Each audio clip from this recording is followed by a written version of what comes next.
नरसिंहदेव के समक्ष प्रस्तुत करते हैं। नरसिंहदेव मंदिर का प्रतिरूप देखकर अभिभूत हो जाते हैं और शीघ्र मंदिर निर्माण कार्य आरंभ करने का आदेश देते हैं। दूर से बड़े बड़े पत्थर लाए गए, जिनमें पत्थर डाले गए सारे टूट गए। हाथ में तो डाला, उसमें डाले गए, नहीं पता डाला, सारे टूट गए। सिर्फ शांत ना हुए परेशान, किस विधि मंदिर बने। सिर्फ शांत ना हुए परेशान, किस विधि मंदिर बने। एक दिन वे चिंतामग्न कोणार्क लौट रहे थे, तभी उन्हें प्यास महसूस हुई। उन्हें पास ही में एक कुटिया दिखाई पड़ती है, जहाँ एक बूढ़ी औरत से उनकी भेंट होती है। शिवेरी सांतरा पानी मांगते हैं। बूढ़ी औरत पानी के साथ गरम गरम भोजन भी लेकर आती है। वे थाली के बीच में हाथ डालते हैं, जिससे उनका हाथ जल जाता है। तब वो बूढ़ी औरत मुस्कुराकर कहती है, तुम तो शिवेरी सांतरा की तरह बीच से भोजन उठाकर खा रहे हो। ये सुनकर शिवेरी सांतरा को अपनी भूल का एहसास होता है। माता रामचंद्री ने उपाय सुझाया, समझे शिव सांतरा।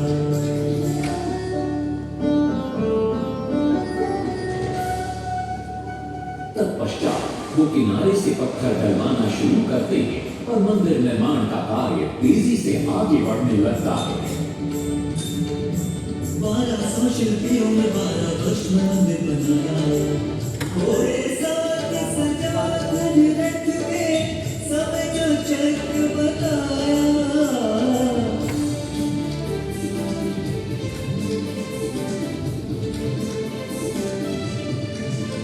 दूसरी तरफ कलिंग के उत्तर के राज्यों के नवाबों के बार बार राज्य पर आक्रमण हो रहे थे।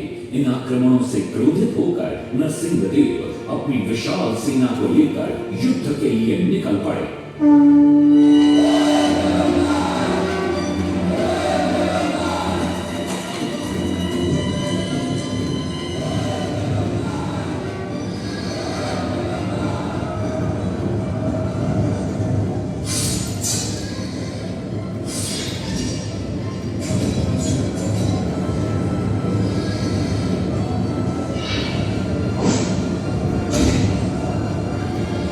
शक्तिशाली गौड़ बंग के नवाबों को भी युद्ध में परास्त कर दिया और उनसे प्राप्त सारा धन अपने कब्जे में लेकर सूर्य मंदिर के निर्माण कार्य में लगा दिया। 1200 कारीगरों के अथक प्रयास से 12 साल बाद विशाल और भव्य सूर्य मंदिर बनकर तैयार हुआ। उस समय के लोगों में वास्तु शास्त्र, ज्योतिष शास्त्र और खगोल शास्त्र का जो ज्ञान था, उसे देखकर आज के बड़े बड़े वैज्ञानिक भी आश्चर्यचकित रह जाते हैं। कई प्रयासों के बाद भी मंदिर के गुंबद पर कलश स्थापित नहीं हो पा रहा था। क्रोधित नरसिंहदेव ने आदेश दिया कि कल प्रातः काल तक यदि कलश स्थापित नहीं हुआ तो सबके सर धड़ से अलग कर दिए जाएंगे। सभी शिल्पकार घोर चिंता में डूब जाते।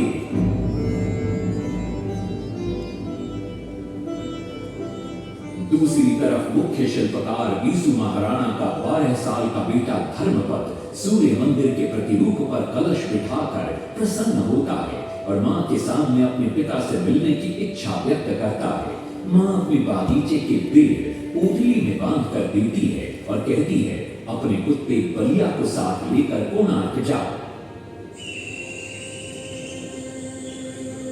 बलिया अपने मालिक को पहचान लेता है और बीसू महाराणा से लिपट जाता है। धर्मपद अपने पिता को प्रणाम करता है और अपना परिचय देता है। सबको चिंता में देखकर वो अपने पिता से इसका कारण पूछता है। कारण जानकर धर्मपद कहता है, अगर आप आज्ञा दें तो मैं मंदिर के गुंबद पर कलश स्थापित कर सकता हूं। शिवेरी सांतरा धर्मपद को अनुमति दे देती।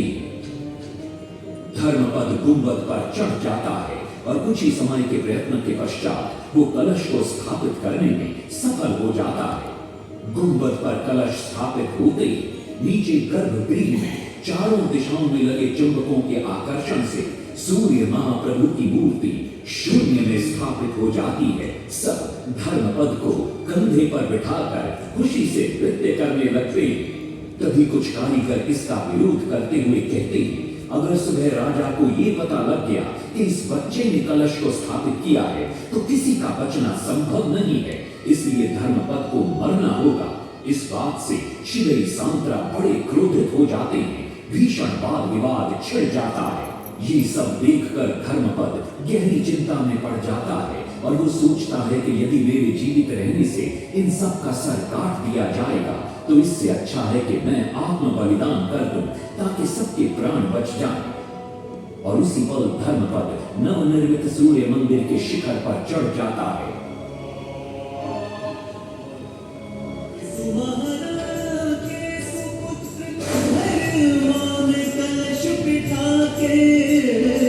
त्याग दिए निज प्राण, शिल्पियों का मान बढ़ाया। वास्तुशास्त्र के अनुसार बना सूर्य मंदिर। सूर्य उत्तरायण हो या दक्षिणायण हो, ऐसे है सूर्य उदय ना? आज भी पहले किरण पड़ती प्रभु के ऊपर।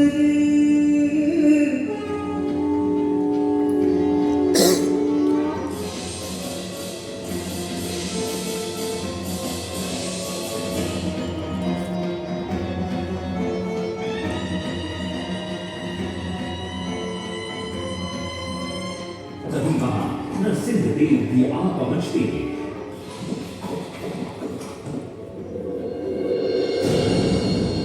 और सूर्य महाप्रभु को शून्य में स्थापित देख वे भी आनंद से भर जाते हैं और शिवई सांतरा की भूरी भूरी प्रशंसा करते हैं। वो ये भी घोषणा करते हैं कि माघ शुक्ल पक्ष की सप्तमी को मंदिर की प्राण प्रतिष्ठा की जाएगी।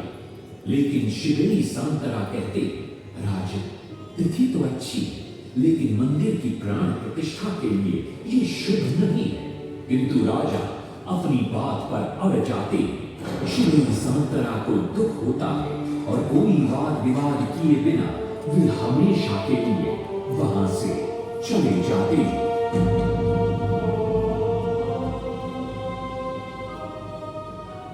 पूर्व निर्धारित तिथि पर मंदिर की प्राण प्रतिष्ठा संपन्न होती है।